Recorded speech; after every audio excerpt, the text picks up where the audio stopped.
सर्वेभ्यो नमः। श्रीमद् भगवद गीता के 16वें अध्याय की दूसरी कक्षा में सबका स्वागत है। पीछे हमने देखा कि श्री कृष्ण जी महाराज प्रवृत्तियों के बारे में बता रहे हैं कि इस संसार में दो तरह के लोग होते हैं, दैवी संपदा को रखने वाले लोग और कुछ होते हैं आसुरी संपदा को रखने वाले लोग।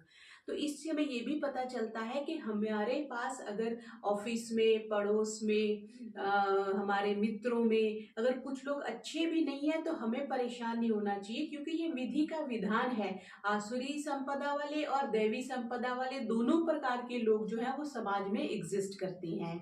तो उनके बारे में, उनकी क्या क्या क्वालिटीज है उसके बारे में श्री कृष्ण जी महाराज ने बताया। तो दुष्ट और जो आसुरी इच्छाओं वाले लोग होते हैं उनकी क्या गति होती है वो प्रकरण चल रहा है। आज हम 11वें श्लोक से प्रारंभ करेंगे। इसमें ये बता रहे हैं कि आसुरी प्रकृति वालों के नियम क्या है, उनके भाव क्या है, उनका आचरण कैसा होता है उसके बारे में बता रहे हैं। बुरे व्यक्ति में के बारे में या बुरी आदतों के बारे में बताने का मतलब ये होता है कि आपको इनको ग्रहण नहीं करना चाहिए। जैसे कई बार माँ बाप अपने बच्चों को बोलते हैं कि उनका बच्चे ने ऐसे किया, उनके बच्चे ने ऐसा किया, तो बुरा बताने का मतलब कि इनका निषेध है, ऐसा नहीं करना चाहिए। और अगर अच्छा कुछ बताया जा रहा है तो अच्छे को ग्रहण करना चाहिए। जैसे महर्षि ने लिखा कि सत्य के ग्रहण करने और असत्य के छोड़ने में सर्वदा उद्यत रहना चाहिए। अगर कुछ असत्य है और जैसे ही पता चले, जैसे ही विवेक में ये बात आए कि ये चीज असत्य है, हमें उसको छोड़ देनी चाहिए। और जब ये पता चले कि जो मैं अब तक कर रहा था वो असत्य था और ये वास्तविक सत्य है, तो उसको ग्रहण कर लेना चाहिए। तो आज हम 11वें श्लोक से प्रारंभ कर रहे हैं। चिंताम अपरिमेयां च प्रलयन्तामुपाश्रितः कामोपभोग परमा एतावदिति निश्चितः। चिंताम, चिंताओं को, अपरिमेयाम अपार, अपार चिंताओं को, च प्रलयन्ताम मृत्यु पर्यंत, प्रलय के पर्यंत रहने वाली चिंताओं को, उपाश्रिता आश्रय लेने वाले आसुरी लोगों, आसुरी संपदा को रखने वाले लोगों के बारे में बात कर रहे हैं कि मृत्यु पर्यंत रहने वाली अपार चिंताओं का आश्रय लेकर के काम उपभोग परमा, पदार्थों का संग्रह और उनका भोग करने में वो लोग लगे रहते हैं, ऐसे रहने वाले। और एतावती, जो कुछ है वह इतना ही है ऐसा समझते हैं। इति निश्चिता, निश्चय करने वाले होते हैं। कैसे कहा कि अपरिमित चिंताओं से, मतलब उनकी एवरलास्टिंग, जो नेवर एंडिंग जो वरीज होती हैं वो लेके चलते हैं। अपरिमित चिंताओं में जो सृष्टि के प्रलय पर भी समाप्त नहीं होंगी, ऐसी कामनाओं के जो परम भोगी हैं और जो सोचते हैं कि भोग ही सर्वस्व है, सब कुछ खाओ पियो और मजे करो, अगला जीवन किसने देखा है, ऐसे जिन्होंने निश्चय कर लिया है उनके बारे में बता रहे हैं। जैसे वो एक महाराज जी बताते हैं ना, कोई एक बड़ा धनी व्यक्ति था, उसका घर ऐसा था कि हीरे जवाहर उसके घर में, मतलब दीवारों में हीरे जवाहर लगे हुए थे, इतना अमीर व्यक्ति था। लेकिन उसके घर का दरवाजा कैसे था कि बस वो चाबी से ही खुलता था, उसमें सांकल नहीं थी, चाबी लगाओगे तो खुलेगा और बंद होगा। जैसे कई बार होता है ना कि गाड़ी की चाबी गाड़ी में लगी रहती है, हम बाहर आ जाते हैं और वो ऑटोमेटिक लॉक से लॉक हो जाती है। ऐसे ही सेठ जी एक बार अंदर गए और चाबी गेट में ही लगी रही और वो अंदर बंद हो गई, और वो खुलने का कोई और व्यक्ति था भी नहीं जो उसको खोल सकता। तो फिर वो लिखते हैं कि अंदर वो लिखते हैं कि ये मेरे पास अपार धन संपदा है, हीरे जवाहरात मेरी दीवारों तक लगे हुए हैं, लेकिन अन्न जल की कमी होने के कारण उन्होंने प्राण त्याग दिया। तो ये जो धन ऐश्वर्य है ये भी कुछ हद तक हमारी सहायता कर सकता है, अनलिमिटेड रूप से हमारी सहायता नहीं कर सकता। साधनों को खरीदने में सहायता कर सकता है, लेकिन साधनों से जो सुख मिलेगा उसमें हेल्प नहीं कर सकते। जैसे बहुत से लोग होते हैं ना, घर में एसी होता है पर एसी के आगे बैठ नहीं सकते, हीटर की व्यवस्था होती है लेकिन हीटर के आगे बैठ नहीं सकते, खाने को सब कुछ होता है लेकिन खा नहीं सकते। तो जीवन निर्वाह करने जो है, जीवन निर्वाह करना वो चीजों के अधीन नहीं है, वो भोगने के अधीन है। जब हम 80 साल के हो जाते हैं तब हमें लगता है कि हाँ ये चीज अब भोगी नहीं जा सकती, जो 20 साल में बड़े अच्छे से भोग लेते थे। तो ऐसे ही जब वैराग्य की दृष्टि से ये कहा जाता है कि इंद्रियों की क्षमता समाप्त हो जाती है लेकिन भोग समाप्त नहीं होते। एक लोकोक्ति भी बोलते हैं, अखा वेख न रज्जियां रंग तमाशे, जो दुनिया के, जो संसार के रंग तमाशे हैं, उनको देख करके जो आंखें हैं वो थकती नहीं है, लेकिन एक स्टेज पर आकर के क्या चश्मा लग जाएगा, दिखता नहीं है, लेकिन फिर भी ऐसे लोग रंग तमाशे देखने के लिए पहुंचे होते हैं। क्यों? क्योंकि इच्छाओं का नाश नहीं हुआ। तो यहाँ पे श्री कृष्ण जी ने कहा कि वो ऐसी इच्छा रखते हैं भोग और संग्रह में कि यही सब कुछ है। गमे बेहिसाब उनको दिन हो के रात, मिले फिक्र दुनिया से मरकर निजात, है मकसूद उनका हवस रानिया, है मद्दद नजर ऐश सामानिया। वो काम प्रवृत्ति रखते हैं, कामनाएं बहुत ज्यादा रखते हैं और सांसारिक भोगों को ही सर्वस्व समझते हैं। अब वस्तुएं तो विनाशी हैं, लेकिन हम अविनाशी हैं, तो नाशवान के द्वारा अविनाशी की पूर्ति कैसे हो सकती है? इसके लिए श्री कृष्ण जी महाराज 12वें श्लोक में कह रहे हैं, आशा पाश शतैर्बद्धा काम क्रोध परायणः, ईहन्ते काम भोगार्थम अन्यायेनर्थ संचयान। आशा पाश, आशा की पाश, पाश हम समझते हैं बाहुपाश, तीरों का भी पाश बनाते थे। महाभारत में हमने देखा कि तीर डाल के उस व्यक्ति के चारों तरफ पाश बना देते थे, जाल कह सकते हैं हम। तो यहाँ पे आशा का पाश कह दिया, इच्छाओं का पाश बना दिया, बद्धा, उसमें बंधे हुए मनुष्य क्या है? काम क्रोध परायण, काम और क्रोध के परायण हो करके, ईहन्ते, चेष्टा करते हैं किसकी? काम भोगार्थम, पदार्थों का भोग करने के लिए, अन्याय पूर्वक, जिस पे हक नहीं है वो भी लेना चाहते हैं, और अर्थ संचयन, धन संचय करने की उनको पड़ी रहती है। ऐसी जो चेष्टा करते हैं, ये आसुरी व्यक्तियों के बारे में बता रही हैं कि उनकी आशाएं कभी समाप्त नहीं होती। इतना आ गया तो और आना चाहिए, ये मिल गया तो और मिलना चाहिए। और ये हम देखते हैं तो कुछ हद तक आसुरी प्रवृत्तियां हम सब में हैं।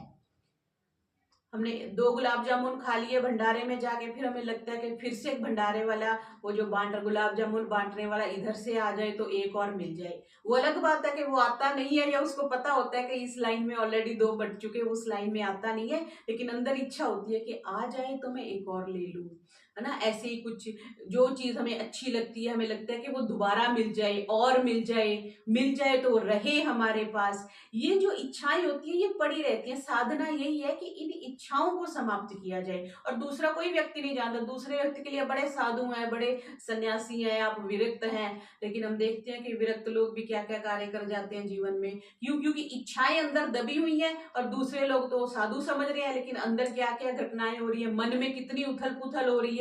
फिर वो एक बार विस्फोट होता है और समाज के सामने आता है कि अच्छा ये था।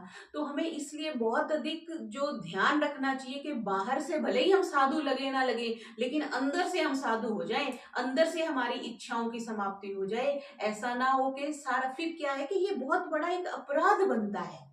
हम समाज के सामने साधु थे, लेकिन हम अंदर से साधु नहीं थे।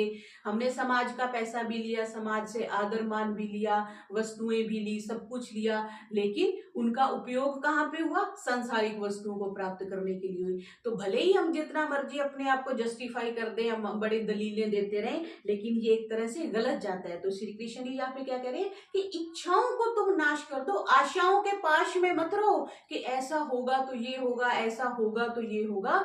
तो क्या कहा? काम को क्रोध और परायण, कामनाएं नहीं रखनी और क्रोध नहीं करना।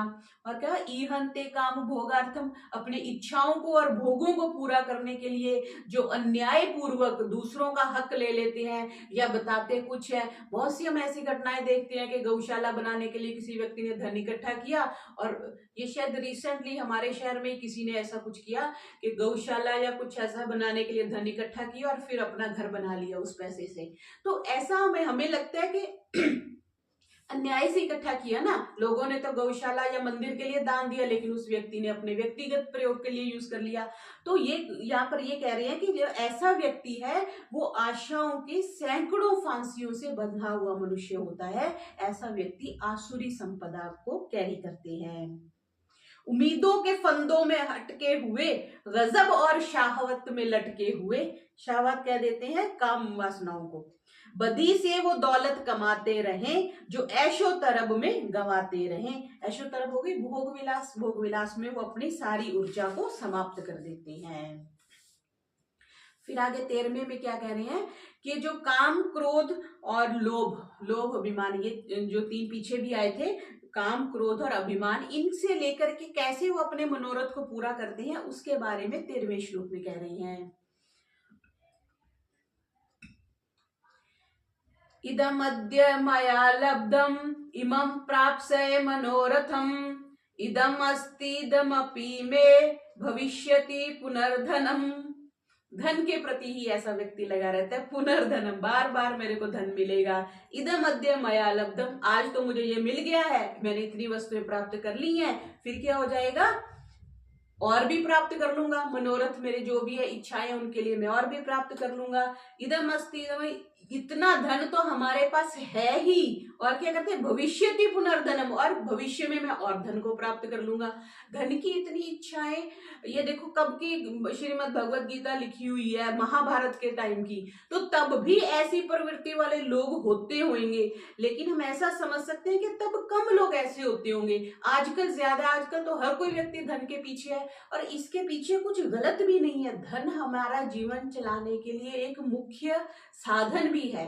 कल ही मैं बाजार निकल गई जल्दी में, ना फोन लेके गई और ना पर्स उठा के लेके गई, तो कुछ भी मैं खरीद नहीं पाई। फिर किसी से पैसे लेके जो कुछ अर्जेंट था वो मैंने लिया और वापस आई। तो धन के बिना हमारी सामाजिक व्यवस्था ही ऐसी हो चुकी है कि हम कुछ कर नहीं सकते, लेकिन इतना भी नहीं होना चाहिए कि हम परमात्मा को भूल जाएं। तो साधारण सा श्लोक है, इसमें कुछ विशेष है नहीं, कि उसका लोभ बढ़ जाता है कि इतना तो प्राप्त कर लिया और मैं इसको प्राप्त करना चाहता हूं। वो कहता है आज एक पाई मुराद तो कल दूसरी हाथ आई मुराद, यह दौलत मेरी है यह धन है मेरा, मेरे पास ही ये रहेंगे सदा। वो उस पे अपना काबिज हो जाता है, कब्जा समझ लेता है कि ये हमेशा के लिए जो है मेरे पास रहेंगे। ऐसा आसुरी संपदा वाले व्यक्ति के बारे में कह रहे हैं।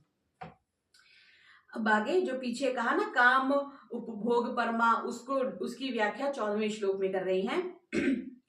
असौ मया हतः शत्रु हनिशये च परानपि, ईश्वरोऽहम् अहम् भोगी सिद्धोऽहम् बलवान सुखी। असौ, वह, पॉइंट आउट करते हुए कह रहे हैं, मया हता, मेरे द्वारा उनका तो नाश हो गया है या मारा गया है वो व्यक्ति मेरे द्वारा।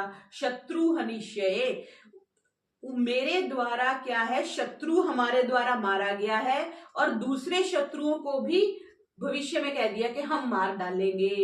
और क्या है, ईश्वरो हम, मैं ईश्वर हूं, ऐसा वो लोग समझते हैं। भोगी हैं, भोगने वाले हैं। सिद्धो हम सिद्ध हैं। बलवान सुखी, और हम बड़े बलवान हैं और सुखी हैं, ऐसा कह रहे हैं। जो ऐसे व्यक्ति होते हैं ना, उनको बड़ा घमंड होता है ना, दम्भ होता है कि हम पूरे समाज को चला रहे हैं, देखो हमने इसको भी मार दिया, इसको भी मार देंगे, अपार धन संपदा है हमारे पास, बहुत शक्तियां हैं, हम ही ईश्वर है, हम ही भगवान है, ऐसा वो व्यक्ति सोचता है जो आसुरी संपदा वाला होता है। क्योंकि उसके पास पावर होती है ना, थोड़ी सी पावर आ जाती है तो हम कमजोर को दबाने में क्षण भर नहीं लगाते, क्योंकि हमारे पास पावर है। तो वही चीज है, और जिसके पास पूरी धन संपदा है, जिसने शत्रुओं को मार दिया है, या सोच रहा है कि बाकियों को मैं मार दूंगा, क्योंकि अर्जुन युद्ध के मैदान में खड़े थे ना, इसलिए इस दृष्टि से भी श्री कृष्ण जी महाराज कह रहे हैं कि जो जैसे दुर्योधन है, दुर्योधन यही समझता था ना, मेरे पास इतना दम्भ था, उसका अभिमान था, इतनी संपदा है, मैं सबको मार दूंगा, सेना कितनी बड़ी ज्यादा थी उसके पास पांडवों से। तो इस दृष्टि से कह रहे हैं कि ऐसे लोग आसुरी संपदा वाले लोग होते हैं। किया एक दुश्मन को मैंने हलाक, करूंगा मैं औरों को अब जेरे खाक, सुखी हूं कवि हाकमे पुरजलाल, मजे ले रहा हूं कि हूं बाकमाल, कि मैं कमाल से युक्त व्यक्ति हूं, ऐसा जो आसुरी संपदा वाला लोग होता है वो सोचते हैं। आगे 15वें श्लोक में भी इसी प्रकरण को आगे बढ़ा रहे हैं। आढ़यो भी जनवानस्मि को अन्यो अस्ति सदृशो मया, यक्षये दासयामि मोदिष्य इत्यज्ञान विमोहितः।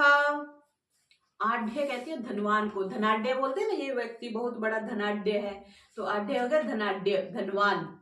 अभी जनवान होते हैं उच्च कुल में उत्पन्न, जो उच्च श्रेणी में पैदा हुआ, बहुकुटुंबी हूं, जिसका बहुत परिवार है, कह कौन अन्य अस्ति, मेरे समान दूसरा कौन है, ऐसा वो व्यक्ति सोचता है कि मैं बहुत धनवान हूं, बड़े उच्च कुल में उत्पन्न हुआ हूं, मेरे समान दूसरा कौन है। यक्षय, मैं यज्ञ करूंगा, दास्यामी, मैं दान दूंगा, मोदिष्य, और आनंद लूंगा। इति, इस प्रकार से अज्ञान विमोहिता, वो अज्ञान से मूढ़ है। जो व्यक्ति ऐसे व्यक्ति के लिए ऐसे कह रहे हैं कि मैं यज्ञ करूंगा, दान करूंगा, क्यों? क्योंकि वो सामाजिक प्रतिष्ठा पाने के लिए भी ऐसे कार्य करते हैं। जैसे 1 करोड़ का गबन कर दिया तो उसमें से 1 लाख दान कर दिया, या 10,000 दान कर दिया, तो सामाजिक प्रतिष्ठा क्या होगी कि व्यक्ति बहुत दान करता है। लेकिन जो वो क्यों कवर अप कर रहा है? क्योंकि उसने पीछे ज्यादा गबन किया है। तो ज्यादा पाप को छुपाने के लिए वो यज्ञ करता है या वो दान करता है, और दंभ में करता है, ऐसा व्यक्ति वो सोचता है। मैं धनवान, मेरा घराना शरीफ, भला कौन होता है मेरा हरीफ, मैं लूंगा मजे यज्ञ से और दान से, यूं ही खाए धोखा वो अज्ञान से। तो इस तरह के वो अज्ञान से धोखा खाता है। ये हमारा 15वां हुआ। यक्षे दास्यामि मोदिष्ये इति अज्ञान विमोहिता, यज्ञ करूंगा, दान दूंगा और आनंद से रहूंगा, ऐसा वो व्यक्ति सोचता है। दंभेन। ठीक है, आगे 16वां देखते हैं। अब ये कह रही है कि जो ऐसा व्यक्ति जो आसुरी संपदा वाला होता है, वो परमात्मा से तो विमुख होगा, तभी वो ऐसा सोचेगा। तो परमात्मा से विमुख हुआ जो आसुरी संपदा वाले हैं, वो क्या करते हैं? जीते जी अशांति, जलन से वो संलग्न रहते हैं, और मरने पर उनकी क्या गति होती है, अब वो प्रकरण चल रहा है। जैसे जीते जी तो हमने देख लिया, वो बड़े दंभ से रहते हैं, बड़े गर्व से रहते हैं, मेरे पास इतना धन है, इतनी संपदा है और मेरे बराबर कोई नहीं है, ऐसा वो व्यक्ति सोचते हैं। लेकिन अब मरने के बाद उनकी क्या स्थिति होती है, इसको अब आगे बता रही हैं। अनेक चित्त विभ्रांता, मोह जाल समावृतः, प्रसक्तः काम भोगेषु, पतन्ति नरकेषु चौ। अनेक चित्त विभ्रांता, कामनाओं के कारण तरह तरह से भ्रमित चित्त वाले, उनका चित्त जो है कभी इधर जाता है कभी उधर जाता है, भ्रमित रहते हैं। मोह जाल में, मोह जाल हम अच्छे से समझते हैं, समावृत, मोह जाल में जैसे मछली जाल में फंसी होती है, कभी इधर छटपटाती है कभी उधर छटपटाती है। समावृत, मोह जाल में अच्छी तरह फंसे हुए, समावृता कह दिया, आवृत नहीं कहा यहाँ पे। काम भोगेशु, किसमें? पदार्थों में और भोगों में बुरी तरह से फंसे हुए हैं। प्रसक्ता, अत्यंत आसक्त रहने वाले जो मनुष्य हैं। अशुचौ, शुचि हम समझते हैं शुद्धता, पवित्रता। अशुचो कह दिया कि भयंकर नरके पतंती, वो भयंकर नरक में जाते हैं। ऐसे व्यक्ति जो चित्त जिनका एक निश्चय में नहीं रहता, बार बार कभी ये करूंगा कभी वो करूंगा, भगवान है कि नहीं है, धर्म का पालन करना चाहिए कि नहीं करना चाहिए, धर्म क्या है क्या नहीं है, असंख्य प्रकार की जो दुविधाओं में रहते हैं। फिर मोह जाल समावृता, जड़ का उद्देश्य होने से वो मोह जाल में ही उलझे रहते हैं। जैसे काम, क्रोध और अभिमान में ही वो लटके रहते हैं पीछे, जैसे बताए कि अपने मनोरथ पूरे करने में लगे रहते हैं, धन संपदा इकट्ठे करने में लगे रहते हैं। तो ऐसे व्यक्ति के लिए कहा कि वस्तु आदि का संग्रह, उसका उपभोग करने में, फिर मान बढ़ाई लेने में, सामाजिक प्रतिष्ठा लेने में वो बड़े आसक्त रहते हैं। वो कहाँ चले जाते हैं? पतंती नरके अशुचो, वो मोह जाल के रहते रहते जो महारौरवादी, रौरव कितने 28 नरक बताए गए हैं ना, इसके अलावा कुछ कुंड भी बताए गए हैं, तो उनमें चले जाते हैं, ऐसा कह रहे हैं। पतंते नरके अशुचो, नरके अशुचो मीन्स जिन नरकों में महान यातनाएं हैं या भयंकर दुख है, ऐसे नरकों में वो लोग जाते हैं। मरने के बाद ऐसी स्थिति होती है, इसलिए काम, क्रोध और अभिमान से युक्त नहीं होना चाहिए। वही मिट्टी दा खिडौना एते मान केड़ी गल दा, राख थोड़ी सी एक मटके में आ जाती है, मटके से भी आजकल तो छोटे से मटके में राख आ जाती है, इतनी को औकात है। और इतना हम दंभ लेके चलते हैं, अभिमान लेके चलते हैं, मैं ये मैं वो, मैं ये मैं वो। तो यहाँ पे कह रही है कि वो पतंती नरके शुचो, वो नरक में चले जाते हैं और भयंकर नरकों में जाते हैं जो ऐसी इच्छाएं रखते हैं।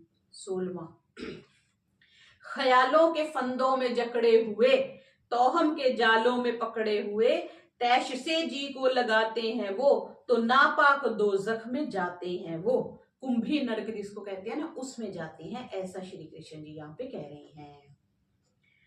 तो अब तक श्री कृष्ण जी ने ये बताया कि जो परमात्मा से जो विमुख हो जाते हैं और आसुरी संपदा वाले जो व्यक्ति होते हैं, उनको जीते जी वो ऐसा बिहेव करते हैं और मरने के बाद उनको ऐसे नरकों की प्राप्ति होती है। तो अब भविष्य क्या होता है उसे बताने के लिए आगे एक नया प्रकरण है, इससे संबंधित ही है 4 श्लोकों का। तो आगे 17वें श्लोक से प्रारंभ कर रहे हैं। आत्मसंभाविता स्तब्धा धनमान मदान्विता यजन्ते नाम यज्ञस्ते दंभेनाविधि पूर्वकम। आत्मसंभाविता, अपने को सबसे अधिक माननीय और पूजनीय मानने वाले, स्तब्धा, अकड़ में रहने वाले, धन मान मदान्विता, धन और मान के मध्य में चूर रहने वाले, ते दंभेन, वे मनुष्य क्या है, दंभ से, अविधि पूर्वकम, अविधि से मतलब विधि विहीन करते हैं, नाम यज्ञ, नाम मात्र के यज्ञों से, यजनते, यज्ञ करते हैं। ये बताना चाह रहे हैं कि भविष्य में उनका क्या परिणाम होता है कि वो धन मान और बड़ाई प्राप्त करने के लिए, अपने धन को दिखाने के लिए वो यज्ञ तो करते हैं। धन मान मदान्विता कह दिया ना, धन मान के मध्य से सदा चूर रहते हैं। और यजन्ते नाम यज्ञस्ते दंभेन, वे लोग क्या करते हैं, दंभ पूर्वक नाम मात्र के यज्ञ करते हैं। और यज्ञ कैसे करते हैं, अविधि पूर्वक कह दिया। आसुर मनुष्य जो होते हैं शास्त्र विधि को तो वो मानते ही नहीं है, शास्त्रों से भिन्न है। हाँ, मैं जैसे कोई व्यक्ति बता रहा था तो कहते जी यज्ञ में मैं लाल मिर्ची के दाने की कुछ आहुति देता हूँ। तो कोई वैदिक धर्मी वहां बैठे थे तो कहते कि ऐसी चीजों का तो विधान नहीं है, फिर वो तामसिक यज्ञ हो जाता है। तो वो व्यक्ति आगे से दलील दे रहा था कि नहीं, मेरे वो बड़े पैसे वाले व्यक्ति थे कि मेरे बहुत से शत्रु हैं, इसलिए मेरे को ऐसा यज्ञ करना पड़ता है। तो ये बात यहाँ पे ये कह रहे हैं, क्योंकि ऐसी चीजें वस्तुएं हम जो कर रहे हैं तो वो तामसिक यज्ञ हो जाएगा। आगे शायद 18वें अध्याय में श्लोक भी आएगा। तो विधि पूर्वक करना चाहिए, और शास्त्र जो निषिद्ध है वो कर्म नहीं करने चाहिए। और शास्त्र भी वो जो वैदिक परंपरा के हैं, जो आर्ष साहित्य है, उसी को ही मानना चाहिए, उसी को प्रामाणिक माना गया है। तो कह रहे हैं कि वो अविधि पूर्वक यज्ञ करते हैं, दान करते हैं, और सुपात्र को न देकर के दान भी कुपात्र को देते हैं। इसके साथ क्या है कि उल्टे उल्टे काम करेंगे, सर्वार्थान विपरीतांश, जो भी करते हैं उल्टा ही करते हैं। ऐसे व्यक्ति ऐसी चेष्टाएं करते हैं, अपना अभिमान दिखाने के लिए करते हैं। तो ये बात 17वें श्लोक में श्री कृष्ण जी कह रहे हैं। वो मगरूर, जिद्दी और खुद परस्त, वो दौलत के नशे में रहते हैं मस्त, जो करते हैं यज्ञ भी तो बहरे नमूद, वो नाम मात्र, नमूद कहते हैं दिखाने के लिए, वो करते हैं यज्ञ भी तो बहरे नमूद, नहीं पाए बंदे रसूमो कयूद, वो रीति से और विधि से यज्ञ नहीं करते, वो सिर्फ दिखाने के लिए और अविधि पूर्वक शास्त्र को ना मान करके बिना विधि विहीन यज्ञ करते हैं। आगे 18वां श्लोक उन्हीं के बारे में आगे कह रहे हैं कि उनमें कितनी कितनी मूर्खता होती है, उसके बारे में 18वें श्लोक में बात कर रही हैं। अहंकारम बलम दर्पम कामम क्रोधम च संश्रितः मामात्म पर देहेषु प्रद्विषंतो अभ्यसूयकः। प्रद्विषंतः, द्वेष करते हैं, किससे, वो कैसे हैं, अहंकार, बल होता है हठ, दर्पम घमंड, काम कामना, और च क्रोधम, और क्रोध का संश्रिता, अंश्रिता नहीं का संश्रिता, आश्रय, अच्छी प्रकार से जो आश्रय लेने वाले मनुष्य हैं।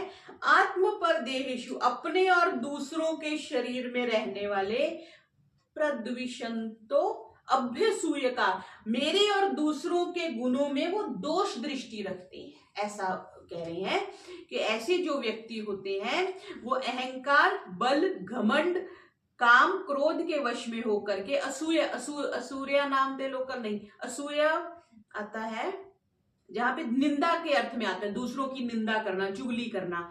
आसुरी प्रकृति के लोग जो हैं उनकी देह में भी वो परमात्मा कह रहे हैं, श्री कृष्ण जी कह रहे हैं कि जो आसुरी संपदा वाले, उनकी देह में भी मैं विद्यमान हूं और दूसरे की देह में भी मैं वर्तमान हूं, लेकिन वो मेरे से द्वेष करते हैं, वो मुझ में मीन्स परमात्मा जो उन सब शरीरों के अंदर रहते हैं। पीछे कहा था ना, हृदय सन्निविष्ट, सभी के हृदयों में परमात्मा रहते हैं, लेकिन वो उससे द्वेष करते हैं। क्यों?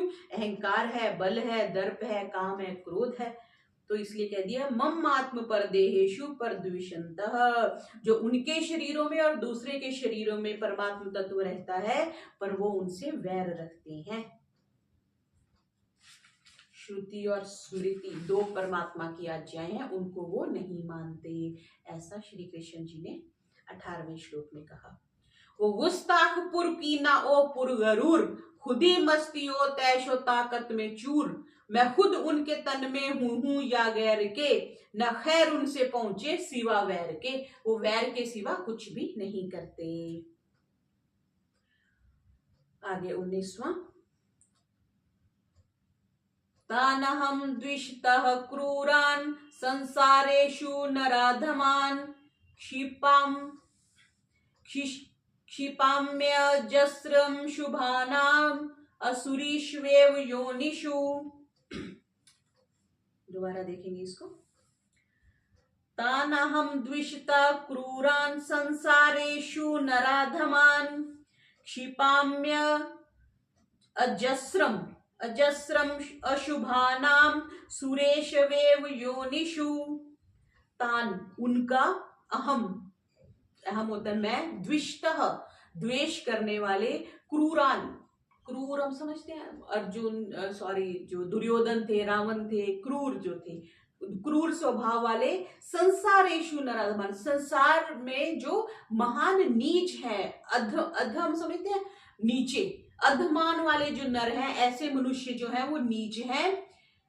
क्षिपाम में हम, मैं उनको गिराता हूं, कहां पर? अजस्रम, बार बार, अशुभान, अपवित्र मनुष्यों को, कहां पर? आसुरीश्वे, जो आसुरी योनियां हैं, योनिषु।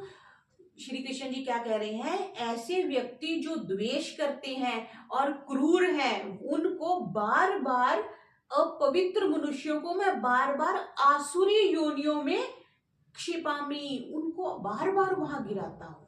यहाँ पर ये नहीं कहा कि उनको एक बार गिराता हूं, ये बार बार शब्द आया ना, अजस्रम शब्द आ गया, कि जो द्वेष करने वाले हैं, पहली बात क्रूर स्वभाव वाले हैं, संसार में महान नीच और अपवित्र जो व्यक्ति हैं, उनको मैं बार बार आसुरी योनियों में गिराता हूं।